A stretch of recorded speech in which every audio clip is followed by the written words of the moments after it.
네, 안녕하세요, 여러분. 예, 클린트 인사드립니다. 예, 오늘도 여러분 앞에 좀 한 말씀 올리자고, 좀, 저 방송을 시작했는데요.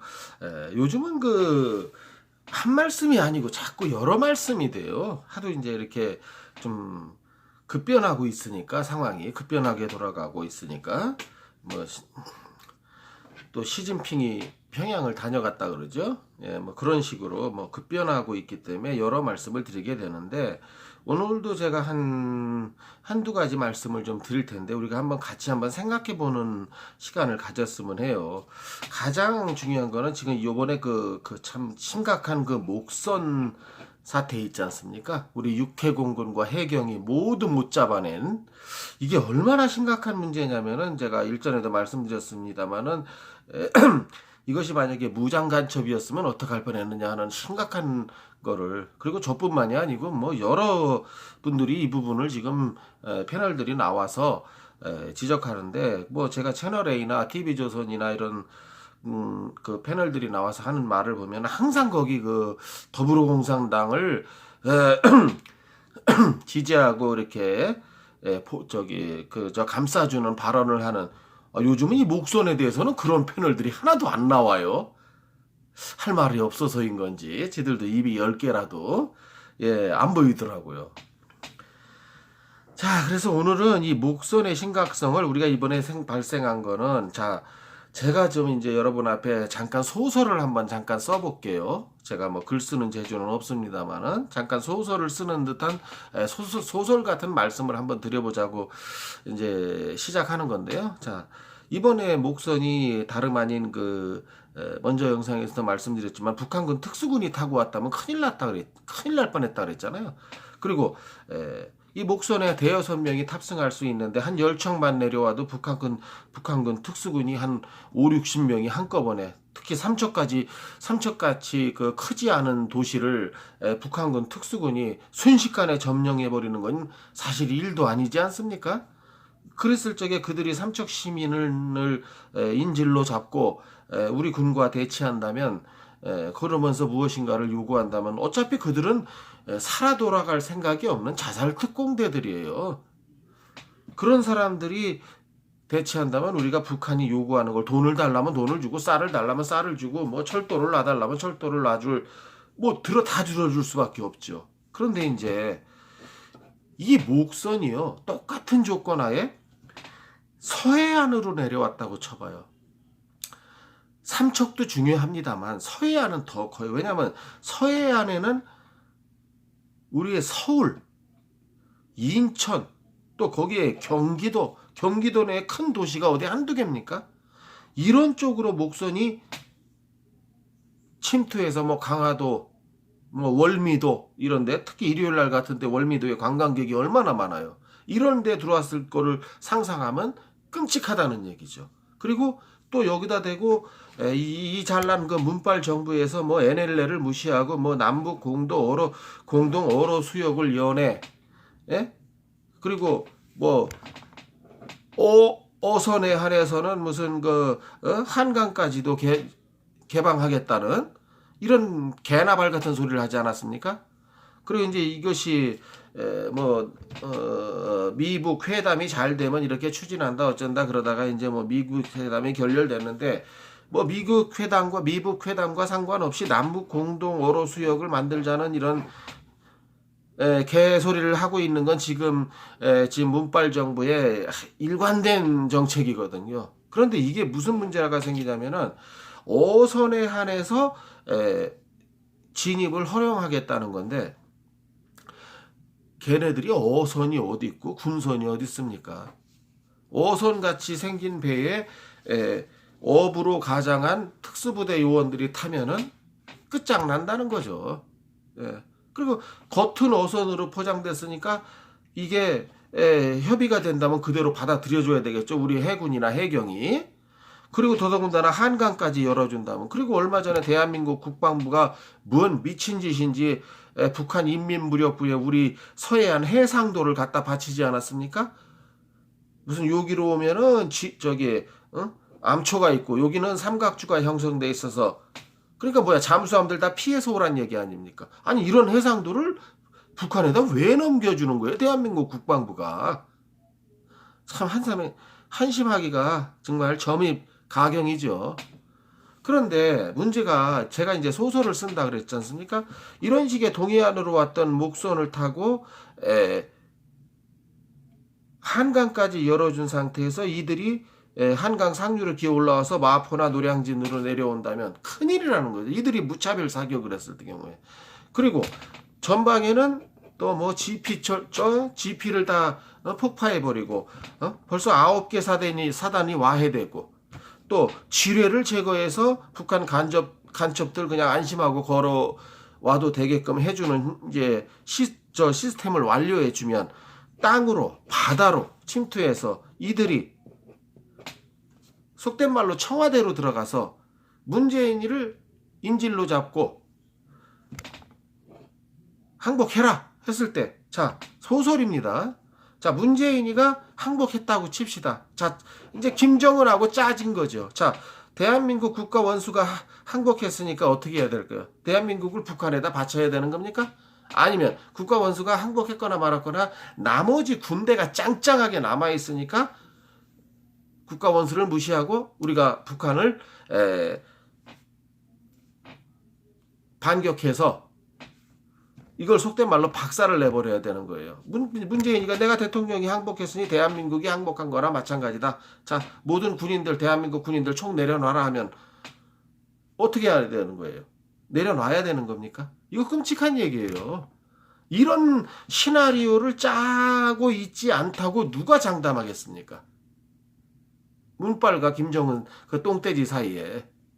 큰일 나는 얘기죠. 이거는 뭐 이때는 만약에 이런 제가 쓰는 이런 소설 같은 상황이 발생한다면은 그때는 문빨이 무슨 물빨입니까? 그 새끼 돼지거나 말거나 대한민국의 정상적인 군대와 대한민국 국민이 퇴치해야 되겠죠. 예, 어차피 이건 이런 소설은 김정은과 똥돼지 김정은과 대한민국 문빨에 합의가 있지 않으면 절대로 불가능한 시츄에이션이니까 그렇다는 거죠.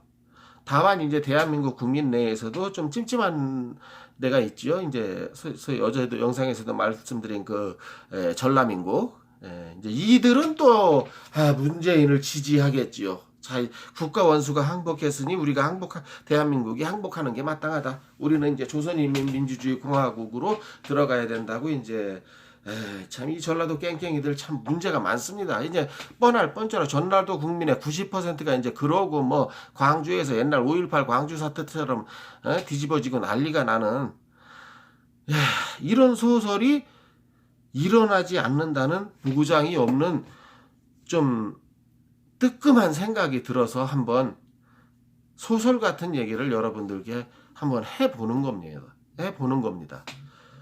그 다음에 이 사회주의자들이 그렇게도 말하자면 평등. 이 사회주의자 공산주의자들이 말하는 평등은요, 인간의 평등을 말하는 게 아니고 저 북한식으로 모든 인민이 깡냉이를 다 같이 먹고 있으니까 깡냉이 죽을. 그러니까 이제 북한 사회가 평등하다는 거예요. 그러면 그런 식으로 평등을 따지자면 똥돼지 김정은이도 그 부인 리설중과 하는 년도 깡냉이를 먹어야 이게 진정한 평등 아닙니까? 근데 얘들은 깡냉이는커녕 옛날 뉴스에 나오지 않았습니까? 그 리설주, 뭐 그 현송월이, 그 다음에 그 저기 기쁨조, 인연들 야하게 입히겠다고 그 프랑스에서 명품 빤스를 구입해 오는 데만 미화 30만 불을 지출했다는 뉴스를 보지 않았습니까? 아니, 국민들은 지금 먹을 게 없어서 깡냉이죽도 하루에 3끼를 제대로 못 먹고 있는데 리설주나 현송월이 그 명품 빤스 입히겠다고 이걸 30만 불어치를 사오는 게 이게 이 똥돼지 새끼가 이게 어떤 그 국가적 지도자적 자질이 있는 놈입니까? 이게 미친 개새끼지요. 무슨 빤스를 30만 불이면 한화로 지금 한 4억 원, 무슨 빤스를 4억 원씩 사온단 말입니까? 그 명품 빤스를. 지 예편네 리설주 지 여동생 김혜정이, 현송월이, 그리고 이제 저 그 시중 들고 있는 그 기쁨조들 입히자고 빤스를 30만 불어치를 사온다는 게 이게 제정신을 가진 국가 지도자란 말입니까 이게? 대한민국 좌빨 여러분 생각들 해보세요. 이거 다 뉴스 당신들도 눈이 있고 귀가 있으면 들었을 거 아닙니까? 그러니까 자본주의 국가에서는 빈부격차가 있고 하니까 그게 이제 틀렸다는 얘기인데 자본주의나 자유시장 경제 체제라는 것은 경쟁이잖아요. 자기가 열심히 하면 판검사도 될 수 있고 북한에서 열심히 한다고 저 함경도에 있는 사람이 당간부 되는 줄 아십니까? 절대 아니죠. 무슨 출신 성분 따지고. 그러니까 자유민주주의 국가에서는 빈부의 차이가 있을 수밖에 없고 또 출세하는 사람이 있는가 하면 출세 못하는 사람이 있고 이게 무한 자유 경쟁 체제라는 거죠. 그러니까 개천에서 용난다는 말이 자유민주주의 국가에서나 생기는 말이지 사회주의나 공산주의에서 생기는 말은 아니지 않습니까? 자, 비건한 예로 모두가 1등을 한다면 모두가 꼴등을 한다면 올림픽 대회 뭐하러 합니까? 다 1등인데 1등이 있고 2등이 있고서 금메달, 은메달, 동메달이 있기 때문에 서로가 금메달을 목에 걸겠다고 열심히 경쟁하는 게 올림픽 아닙니까? 참가한 모두에게 금메달을 준다면 이런 올림픽 왜 하겠습니까? 이게 바로 자본주의 국가의 자유시장 경제 체제예요. 이런 거. 아니 그리고 모두가 다 제가 존경하는 어느 목사님 설교에서 들은 얘기인데 모두가 다 20평짜리 집에 산다. 전 국민이. 이것도 재미없지 않습니까? 어떤 놈은 50평에도 살고 어떤 놈은 좀 하고 10평에서 살고 그러니까 10평에 사는 사람이 아이고 나도 열심히 노력해서 50평짜리로 이사를 가야 되겠구나 하는 도전정신. 물론 현실적으로 그게 힘들지만은 그러나 북한 같은 데서는 노력한다고 해서 저 함경도에 있는 어떤 동네 아저씨가 우리로 말하면 국무총리가 될 수 있단 말입니까? 한국에서는 저 시골 청년이 시골에서 개구리 잡던 중학생이 커서 국무총리가 되지 않습니까? 대통령도 되고. 그런데 북한에서 이게 가능합니까? 그 사람은 그냥 거기서 평생 노예로 살아야 돼요. 그 사람이 개인적으로 아무리 잘나고 똑똑했어도 이게 평등이란 말입니까? 그러니까 잘못된 그 평등을 잘못되게 가리키고 있는 거죠. 대한민국 국민을 좌경화하기 위한. 그러면서 문빨 이 새끼가 스위스에서 이번에 안보 구멍을 뻥뻥 낸 이놈이 대화가 평화를 유지하는 가장 좋은 수단이라고 하지 않았습니까? 제가 어저께 영상에서 말씀드렸지만은 평화를 원하는 자 전쟁을 준비하라. 이것이 이제 만사부려 튼튼 정신이라고 말씀드린 것처럼 아니 무슨 대화가 평화를 유지시킵니까? 예? 그리고 김정은이가 대화로 될 놈이고 IS 이슬람 스테이트 테러범들이 대화로 평화를 구축할 수 있는 놈들이라고 보십니까? 이런 말도 안 되는 잘못된 얘기를 창피하지도 않은지 스웨덴 국회의원들 모아놓고 이런 말을 한단 말이니까 국회의원들의 속으로 얼마나 비웃었을까요? 저런 비용신 같은 게 어떻게 나라 대통령이 됐나지 않았을까요? 말하자면 이 거짓 평화, 이 법륜이가 하는 말이 항상 그래요. 어떠한 경우에도 전쟁은 안 되고 평화로운 세상을 만들어야 된다. 평화로운 세상을 만든다는 거 이거 반대할 사람이 어디 있습니까? 그런데 제가 법륜이의 말에 반기를 든 거는 반론을 제기하자면 그러면 평화를 위해서 전쟁을 할 수 없다면 그러면 2,500만 북한 동포는 언제 해방되느냐 말이에요. 그러니까 평화를 위해서 그러면 무력적인 힘을 가하지 않는다면 김정은이가 그 자리를 내려오겠습니까? 저래도 안 내려오죠. 하룻밤에도 수십 명의 기쁨조가 와서 수청을 들고 마누라도 그런 대로 이쁘게 생겼고 그리고 북한 재산이 다 자기 거고 모든 사람이 다 자기가 죽으라면 죽는 신용을 하는 그런 자리를 왜 내려옵니까? 2,500만이 다 굶어 죽는 한이 있어도 자기는 안 내려오죠. 거기 기쁨조 한 20명만 있으면은. 그러니까 이렇게 법륜이 같은 거짓 평화론자가 평화를 주장하는 것 같지만 사실은 김정은의 그 김씨 일가의 그 김씨 일가 자체의 그 이건 1인 독재가 아니고 뭐냐, 그러니까 일쪽 김씨 일족의 독재를 지지하기 위해서 하는 거짓 평화 선동질이라는 거죠. 여러분들이 이런 거를 조그만한 해안만 있으면 이거는 얼마든지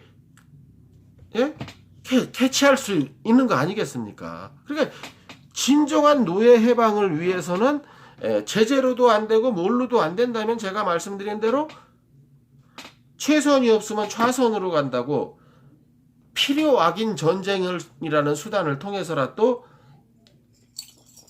똥돼지 정권을 정리하고 2,500만의 노예를 해방시키는 것이 더 가치 있는 일이지. 그 미국의 남북전쟁에서도 그 아무 상관없는 군인들이 많이 죽었지 않습니까? 흑인 노예들을 해방시키기 위해서. 따지고 보면 백인 병사들이 흑인 노예들을 위해서 왜 죽어가면서 노예 해방을 시킨단 말입니까? 그게 가치 있는 일이 아니었다면 그들이 피를 흘렸겠습니까? 가치가, 목숨을 바칠 정도의 가치가 있으니까. 그러면 똥돼지 정권을 하나 처분해서 2,500만을 자유시민으로 만들 수 있다면 당연히 이 길을 가는 것은 정상적이고 정통성이 있는 올바른 전쟁의 길이라는 거죠. 최선이 아닌 차선이기는 하지만 평화로 대화적으로 하는 거는 더 좋겠지만 그건 불가능한 방법이니까, 우리 인간이 신이 아닌 이상. 그러면 우리 인간이 선택할 수 있는 차선책인 필요악이라고 하죠. 전쟁을. 이런 그 전쟁에도 좋은 전쟁이 분명히 있는 겁니다, 여러분. 좋은 전쟁이, 히틀러처럼 나쁜 전쟁이 있는가 하면은 노예 해방을 위한 그런 전쟁은 이거는 의미 있는 좋은 전쟁이에요. 그렇다면 여러분 생각해보세요. 지금도 미국의 흑인들이 노예로 산다는 게 말이 됩니까? 그때 그분들의 희생이 없었다면은. 그러면 지금이라도 약간의 희생을 치르는 한이 있더라도 희생을 최소화하는 방법으로, 또 지금의 미국의 군사력이면 희생을 최소화하는 방법으로 북한 정권을 붕괴시킬 수 있는 군사력을 가지고 있다는 말이죠. 그럼 이걸 동원해서라도 2,500만 그 정권의 몇 명이 그냥 폭탄 맞아 뒤지는 한이 있더라도 2,500만 명을 노예 해방을 시키는 차원에서 지구상에 마지막 남아있는 북한 노예들 말입니다. 우리 동포들이면서 이분들을 해방시키기 위해서는 무력 사용이 그렇게 나쁜 것만은 아니다. 정당성이 있다. 역사적으로. 저는 그렇게 주장하는 바입니다. 그리고 뭐 아까 제가 모두의 그 소설처럼 말한 청와대 덤령설, 문빨의 항복설 이런 거, 소설 같은 얘기라고 하겠지만은 우리가 임진왜란을 한번 생각해 보면 임진왜란이 나기 전에 통신사 2명이 일본을 갔다가 돌아왔는데 한 사람은 전쟁을 날 것이다, 한 사람은 안 날 것이다 했다가 안 날 것이다라는 사람의 손을 들어준 조선왕조 최고의 멍청이 임금 선조 덕분에 불쌍한 대한민국, 조선 사람들이 그렇게 엄청난 곤욕을 치르지 않았습니까? 물론 이순신이나 유성룡 뭐 여러 권유를 하는 영웅들에 의해서 나라가 보존되기는 했습니다만, 그렇더라도 이 멍청한 선조가 올바른 판단을 내렸다라면 그 전에 막을 수도 있었다는 거죠. 그러니까 지금 이런 제가 말하는 그 뭐 문빨과 김정은에 의한 그 가짜 시나리오 청와대 점령설, 그러면 그렇게 하면 내가 항복할게, 내가 항복하면 대한민국이 항복하는 거 아니냐, 그러면 대한민국은 자연스럽게 북한으로 복속된다, 이런 얘기를 너무 소설이라고 보지 마시고 이런 임진왜란 통신사의 얘기처럼 우리가 이런 부분도 한번은 깊게 생각하고 대비해야 되지 않나. 그리고 문빨이라는 빨갱이 새끼는 이런 짓을 하고도 남는다. 왜냐하면 지금 분위기가 다음번에 대선을 치르면은 뭐 더불어공산당이 김대중에서 노무현으로 이어진 것처럼 이번에는 그렇게 녹록지가 않거든요. 그러니까 이놈은 이제 임기는 3년도 채 안 남았겠다. 자기 임기 안에서 무엇인가 대한민국의 적화 통일을 하기 위한 무엇인가를 굉장히 나름대로 이룩하기 위해서 패스트 트랙이니 뭐니 올리는 거 아니겠습니까? 그래서 이제 어떤 개헌 의석수를 확보하기 위한 이게 연동형 비례대표제가 딱 그거거든요. 개헌 의석수를 확보해서 고려 연방제로 가겠다는, 물론 지는 낮은 단계 연방제라고 하겠지만 연방제가 뭐 낮고 높고가 어디 있습니까? 뭐 어차피 고려 연방제 추종해서 간다는 거죠. 그러니까 이 연동형 비례대표제는 이래서 자유한국당이 모두 옥세할 각오로 목숨을 걸고 막아내야 되는 것이고, 우리는 또 자유한국당의 국민적 지지를 보여내야 되는 이유가 바로 여기에 있는 것입니다. 그리고 자꾸 무슨 분배하는데, 그 다음에 평화가 있으면 그 다음에 분배. 재벌을 적폐라고 하고, 대한민국 어떤 산업의 근간인, 요즘 안 그래도 재벌이라고 말하는 대기업들도 지금 실적이 뚝뚝 떨어지고 있는 마당에 국가 경제는 0.3%씩 마이너스 성장이나 하고 자빠졌고, 이런 마당에서도 자꾸 분배. 이런데 제가 존경하는 그 우파 경제학자의 제가 강연을 들으면서 들은 얘기인데요. 이들이 말하는 그런 적폐, 삼성, 현대, LG, SK 적폐라는, 이 중에 적폐 이재용이라고 있지 않습니까? 그 아들, 이건희 회장 아들. 이재용이의 재산을 다 국가가 몰수해서 5천만 국민한테 나눠주면 세상에 1인당 10만 원씩 돌아간답니다. 여러분들 10만 원씩 받아가지고 팔자가 피세요? 그러니까 무슨 말씀이냐면은 1인당 10만 원씩 받아서 팔자 필 사람은 지구상에 아무도 없다는 거 여러분들 다 잘 아시지 않습니까? 그래놓고 괜히 이재용이라는 사람 하나 깡통을 만드는 거예요. 그러니까 이재용이가 깡통이 된다는 건 삼성그룹의 어떤 한 분야가 다 무너진다고 보면 되는 거예요. 이런 식으로 국가 기반을 무너뜨리는 게 이게 분배입니까? 이게? 그러니까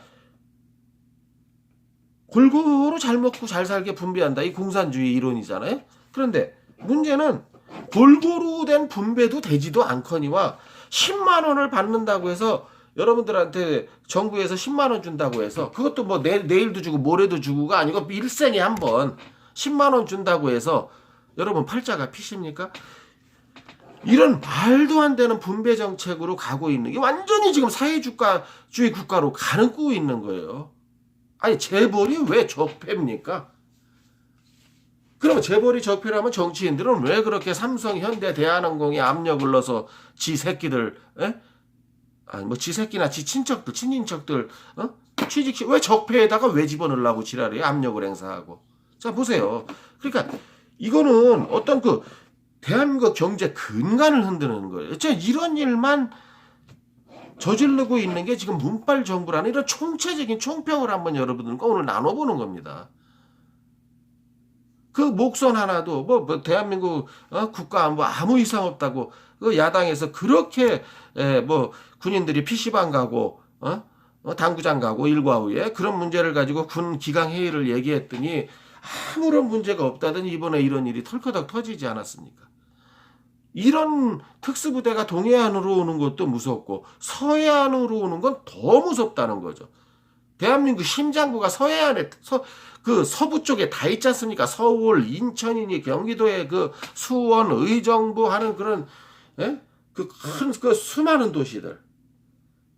이게 지금 다 뚫리는 국가 안보의 공백 상태를 만들어 놓은 게 바로 이 정부 아닙니까? 그러면서 무슨 법륜이 같은 새끼는 얼마 전에도 갔다 왔는데 무슨 이런 거짓 평화로 국민들 잘못된 호도나 하고 앉아 있고요. 그래서 심각함이 들어서 오늘 한번 총체적으로 조금은 어찌 보면 두서없이 말씀드려봤는데 제 의미를 다 알아들으셨을 거라고 생각드리면서요.